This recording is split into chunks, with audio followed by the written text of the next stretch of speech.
Okay, so hello everyone. Good morning. My name is Sheham Ismail and I'll be discussing the Filipino traits and characteristics. Okay, so our country is a site of natural wonders and eye-catching scenery. Our archipelago is not without verdant hills and mountains, lush forestry, exotic animals, and rolling waves.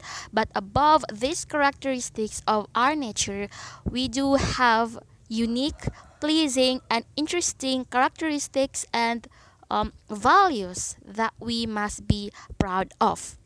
Every country has its differing values and stereotypes. In Japanese people or in Japan, they stress to know their roles in life.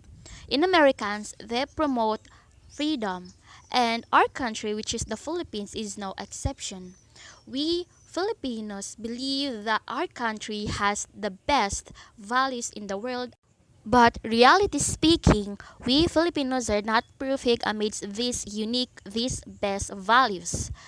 But we have great characteristics and qualities that every one of us should be proud. The following are some of the most well-known positive and negative traits of Filipinos. First is the hospitality, or Filipinos being hospitable. So this hospitality quality or values of Filipinos is the most well known worldwide. And we often see this, or we always see this in foreigners or visitors vlogs or blogs that they like in Filipinos. So we have been generally known for treating our visitors warmly regardless of the race, regardless of the place they came from. So it's like we are welcoming them, the visitors, in our family. But hindi lang natin na ipapakita ang pagiging hospitable nating mga Pilipino sa ating mga visitors from other places, but we do also express these characteristics in our relatives, friends, and even new acquaintances alike. Next is the respect.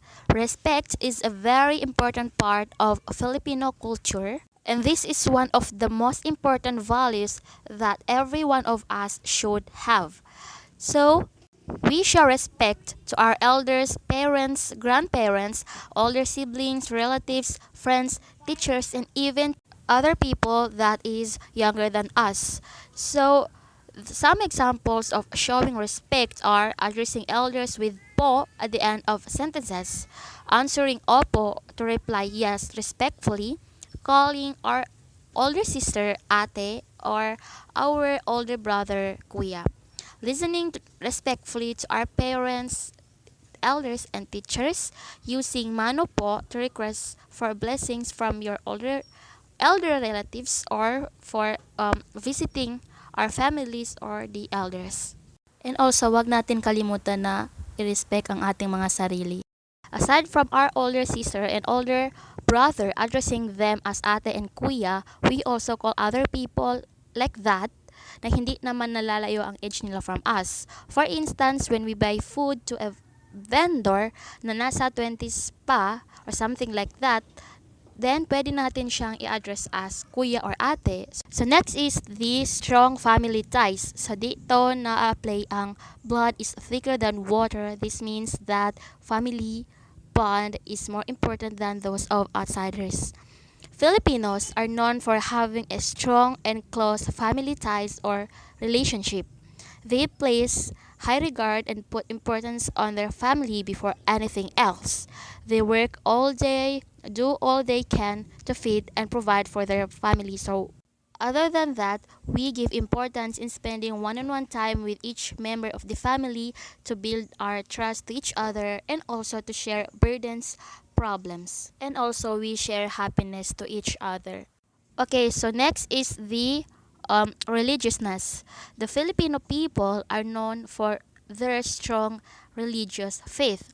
Even in the midst of most trying moments in difficult times of their collective history, their faith remains steadfast. So it's like na kahit anuman ang mga struggles natin in our lives, we always come back to Him to pray for those struggles to be bearable, and also we trust our future in our Lord. So those are some of the scenarios na nagpapakita ng ating faith in or nagpapakita ng pagiging religious natin. Next is optimism. This is one of the most enduring traits of Filipinos in facing every struggles, every challenge in life. We do not retreat nor surrender from the adversities we meet in life, and this trait makes us resilient in all human endeavors despite difficulties in our lives.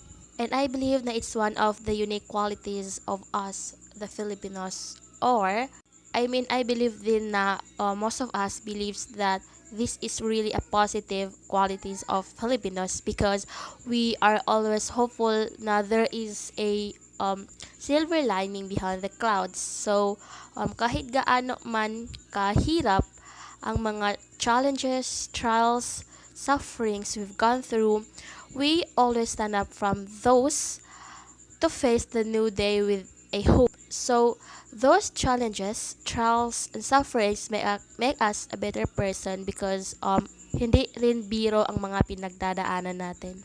So from those sufferings, trials, and challenges is the stronger version of ourselves. And when we are in mid of those struggles and sufferings, it's really in our mindset na talaga na like mapapasabi tayo ng kaya ko to, laban lang, fighting, padayon lang, so mga ganon.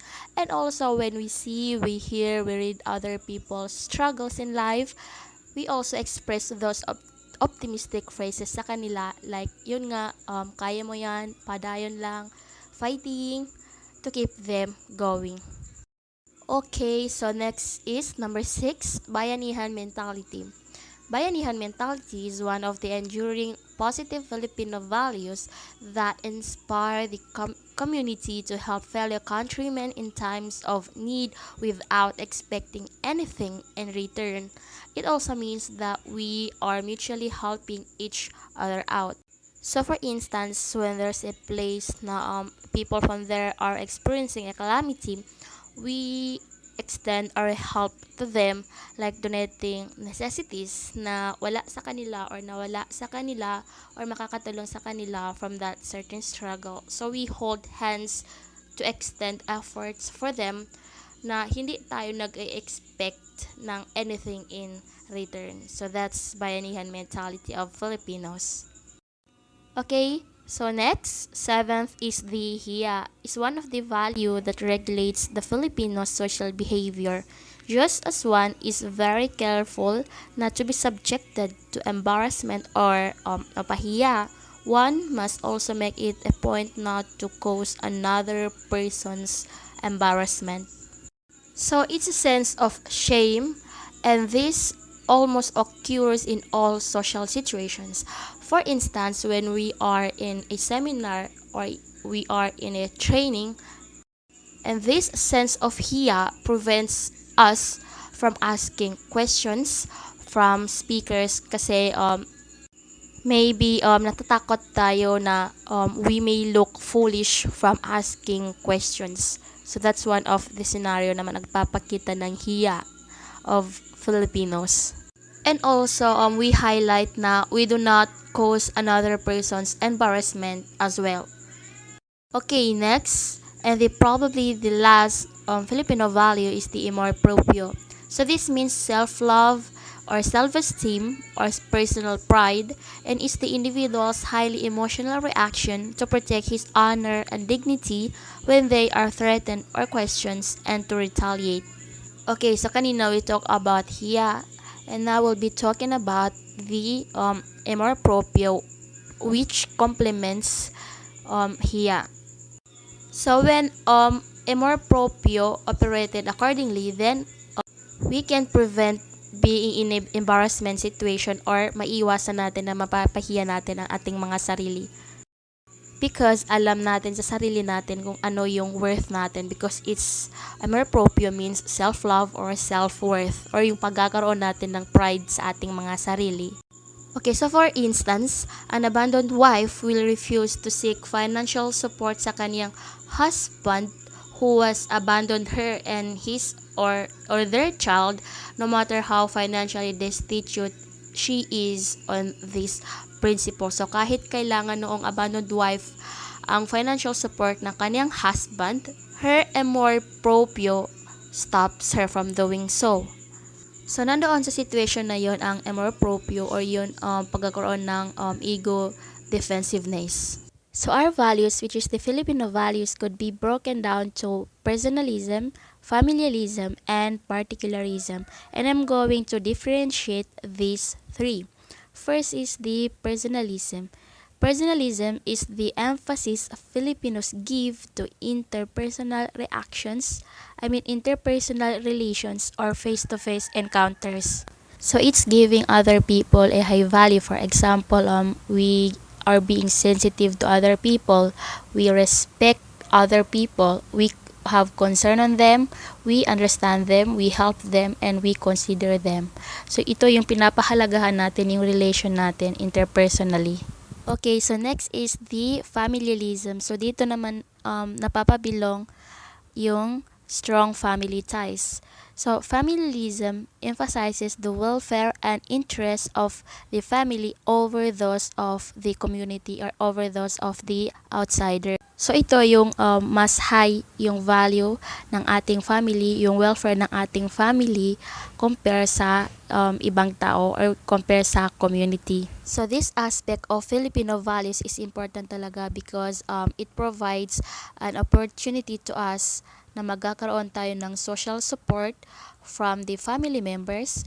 Also magkakaroon tayo ng motivation from them for continued academic success, to improve the family's economic uplight, at magkakaroon din tayo ng context for coping with a family-based stressors. Okay, so third is the particularism. This results from the strong family influence on individual and group behavior. Individuals strive to promote their own and their family's interests over community interests. Okay, so dito naman sa particularism is that may particular na group of people na kung saan doon natin sinesenter yung concern natin. For example, we center our concern sa ating family o di kaya sa religious group na kinabibilangan natin or other groups na kung saan doon tayo nabibilang. Okay, so dito sa particularism is that we Filipinos make special efforts to entertain our relatives. So, it's a must to us na alam natin kung paano mag-entertain ng ating friends or ng ating relatives. Or kung saang grupo tayo napapabilang na kung saan we chose that to center our concern. Okay, so tandaan natin na although may pagkakaiba ang tatlong ito, they all similarly strongly influence the Filipino behavior and decision making. And also, these three are the basis of our personal beliefs and cultural traditions and practices. Okay, so for the prospectus of these three, ang personalism is we give emphasis sa interpersonal relations or yung face-to-face encounters. An example for this is the success for leadership. Ang familialism naman is we give emphasis to the welfare of our family over those of the community. So we give more importance sa ating family. At ang pangatlo ay ang particularism, which results from strong family influence on individual or group behavior influence on individual. So may particular group dito na kung saan kinakailangan dito yung we know how to entertain our relatives, our friends, or the members of a certain group. So remember that. And also remember then na they have things in common, which is these three are the basis of personal beliefs, cultural traditions, and practices. Okay? So it's important to remember that when it comes to the Filipino identity, is the structure built upon different instances that Filipinos have encountered with for the past years. These situations are what molded the traits and values that I have mentioned a while ago that Filipinos have acquired throughout the years. But we should remember pa rin na although we have been colonized by several countries, marami pa rin core values from our ancestors na hanggang ngayon ay buo pa rin at hanggang ngayon ay um, tinataglay pa rin ng mga Pilipino. Okay, so our country compare sa ibang Asian countries ay mas westernized tayo sa kanila. This is because of the deep integration of Spanish and American culture in the archipelago. And also may mga Filipino words din tayo na kung saan nagmula sa Americans and Spanish. For example, sa Spanish, ang mga words na nagmula sa Spaniards ay ang Diyos, pamilya, at kwento. Also, there are many practices that we have borrowed from the integration of Spanish and Americans.